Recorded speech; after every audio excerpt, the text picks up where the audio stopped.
My sister and I were one of the very few of Nicky's children whose parents survived. Just about nobody else's parents survived. My parents escaped in various other ways, and we did go to British family. Can you hear me at the back now? We did go to an English family, and we were reunited with my parents in 1940, which was very unusual. My mother actually left Czechoslovakia in 1940 after war had been declared. She was allowed out because her permission to leave had been granted before war broke out on September 1st. It was granted, we left on the train on July 29th. She had permission to leave, which was given by the British Home Office before September 1st. And the Germans were very punctilious about their rules. And so she was allowed to leave in 1940 because her visa had been issued before war was declared. But I don't know of any other families where the parents survived.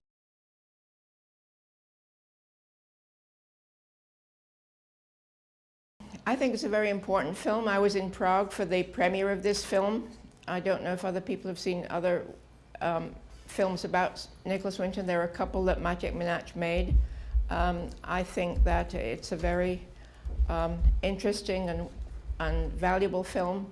It's very accurate, and it does put together, you know, some of the actors are actors. Obviously, they couldn't do it in the time that it was set.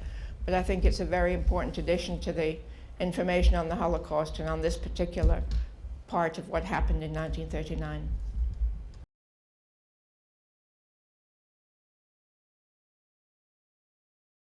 I don't know that it's a search. We're all old, you know. When Nicky was, quote, discovered, as you saw on the Esther Ranson show, all of those people were in England. My sister was the person sitting next to Nicky on that front row, so she has been very much involved in work with him, and we know him well. Word just got out, and you know, I don't think there are any more people who are going to be found. On the train, you saw that there was it was a reenactment, or there was something called the Winton Train in 2009, and you saw the train with the wooden seats. There were 22 of us, of the original travelers on that train. That was all. But more people gather when he had his birthday, 104th birthday, a couple of weeks ago. And again, because my sister lives in England, she was there. He enjoyed it. He's planning his 105th. And he's exactly as you saw him on that film. He's just a wonderful, warm, amusing, intelligent person who everybody would like to have as their father and their grandfather.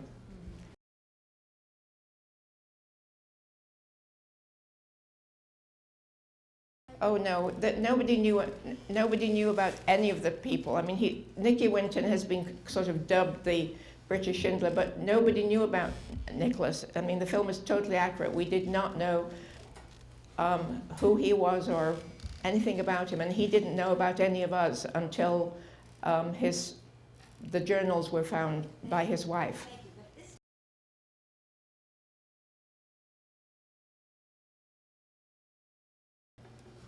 Somebody has researched, because he became well known, somebody has researched his history, his genealogy, and there was some Jewish blood there, but he was not Jewish. He was not raised as a Jew. He was a sort of nonconformist, you know, humanitarian, ethical person.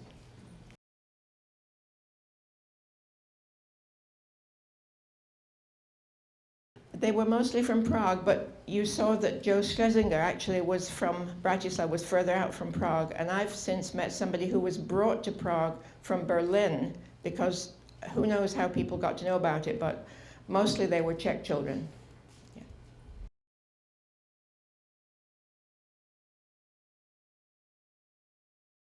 I think it was 6 and the 7th didn't go, or it was 5 and the 6th didn't go. I don't have it in my head. There's a lot online you can, for those factual things, if you're interested, you can, you know, easily find them out. I'm sorry I don't have them in my head. Yeah.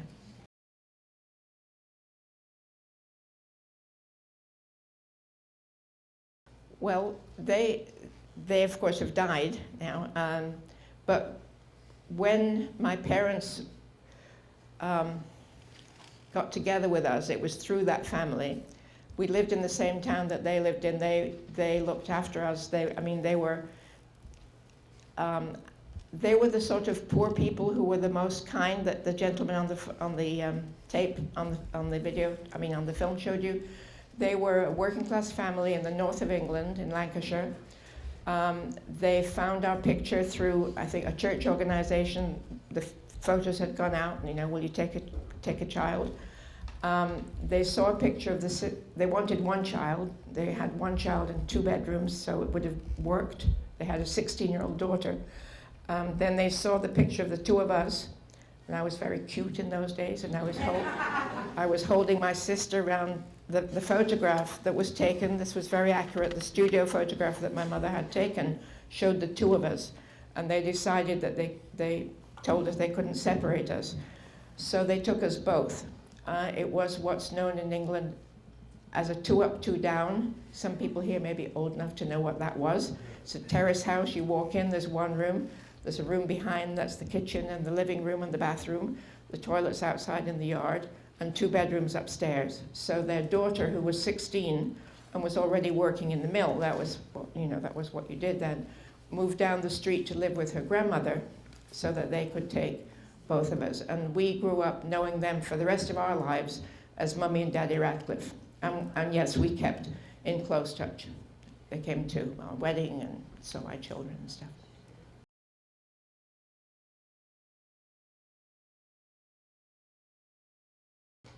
Not very much. There was a piece on the film where the person said the ocean was lovely. It was a lie. The only thing I remember was that I was seasick on the boat. I was given bananas. It was years before I would go on a boat.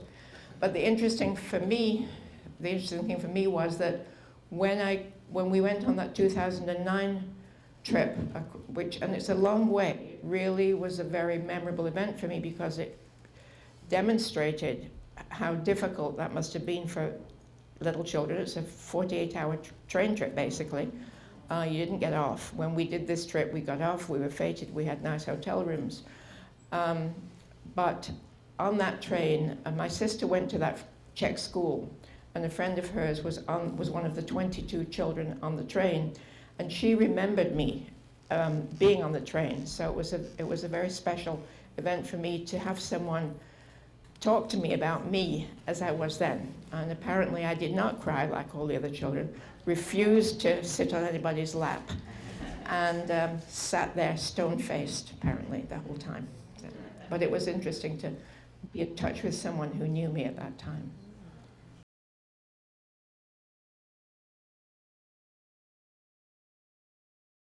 I don't know that. In fact, I don't know of anybody who went to a Jewish home. That's a whole other question. I went to a home that was Methodist. My parents were Central European intellectual Jews, non-practicing. My mother was a physician. My father was a newspaper editor. So Hitler thought we were Jews. We thought we were Czechs. You sort of know that. I was one of the people who did, in my 60s, had a bat mitzvah. A lot of people did recreate themselves or take back their identity, but you also saw in the film that some people didn't. And it wasn't about the religion, it was about saving children.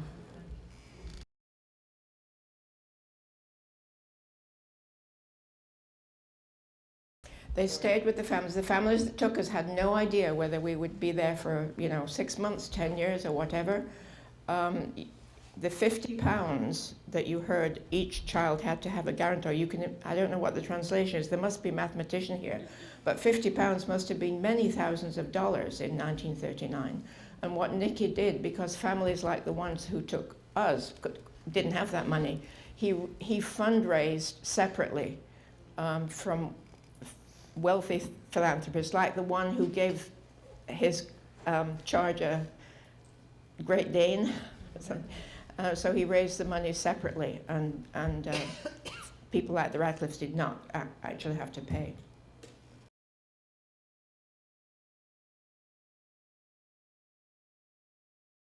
No, not at all. And there's a big question there about why we know it's not a place for the discussion. I'm sure there was a lot of fear. Hitler was very close. I mean, it wasn't unthinkable that it would cross the channel, but they were not involved.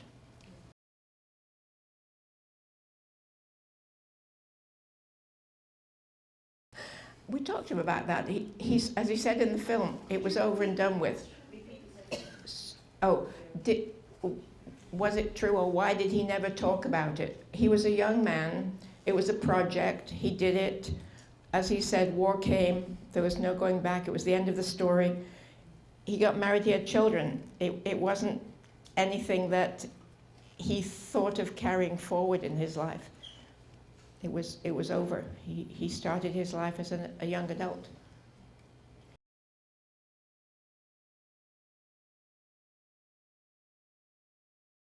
I wasn't, because I was living in the States, but my sister was there. But since then, at one point, once we knew, I wrote to Nicky, for instance, and said I'd like to come and visit, and spoke to his wife. I said, we'd just like to come for 5 minutes and thank him. And she said, oh, nobody comes for 5 minutes, you come for the day. So we did, and we gardened with him, and he's just an incredibly wonderful person, can I tell you? And all of us feel that way, and any time we're close by, we're welcomed. I think he does genuinely now consider that he owns us.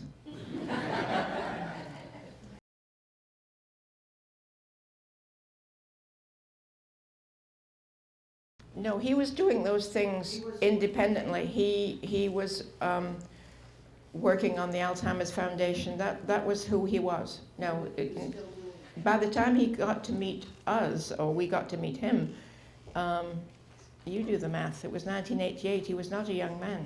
You saw him on there. Yeah. He was probably retired. But he is he's very delighted about the ripple effect that having allowed himself to become a public figure has had.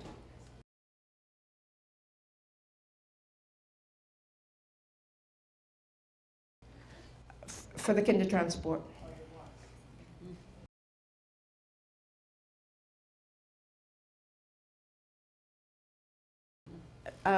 It was remarkable, and it's the one part that might make me cry.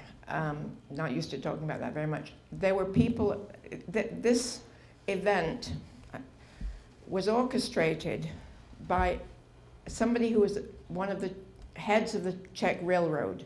Nobody else has heard this bit. His grandchild became very, very ill. He discovered that the pediatrician who was treating the grandchild's leukemia was one of Winton's children. And he decided that he needed to do, the child lived, that he needed to do something huge. And he started organizing this trip. Now, this was a steam train, and it was a steam journey across Germany. So I will come to that part, but it generated a lot of interest amongst steam train people, you know. Apart from anything else, they had to stop all the trains across, you know, the journey. They had to make some adjustments on the tracks. So that was one part of it. So I'm telling you that because we had to keep stopping, you know, to get water for the engine. And there aren't many steam trains going, so there weren't facilities for watering, so the local fire department would come running across the fields with the hoses to do it. Everywhere we stopped, there were ceremonies. In the big cities, there were, told you, officials who apologized. It was an astounding event. Yep. But I realized, you know, I have a little rucksack. The English mummy and daddy relative kept everything, and they gave my parents my label, my visa, everything that we came with, which I still have. And I have this rucksack, and I realized on that trip that in the rucksack must have been, you know, a toy, whatever food we were having. I mean, there wasn't bottled water as far as I know, and there must have been sandwiches. We somehow did that trip as very young children. The only adults allowed on the train were Quakers. There were a group of Quaker women who were allowed to travel, no other adults. They were allowed to travel, as I understood it, because it was known that if they didn't come back, their own families would get jailed or killed. So they did go back.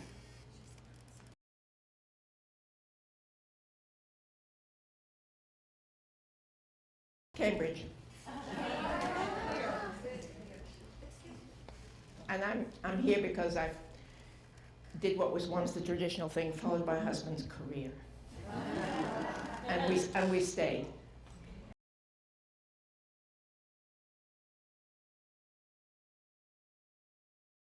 I've done it for about 4, because I'm a friend of Magic Minaj, the filmmaker, and got to know Neil Friedman, who is a distributor for the USA for the film, and because I got to know people from here, and people seem interested, and I'm happy to do it.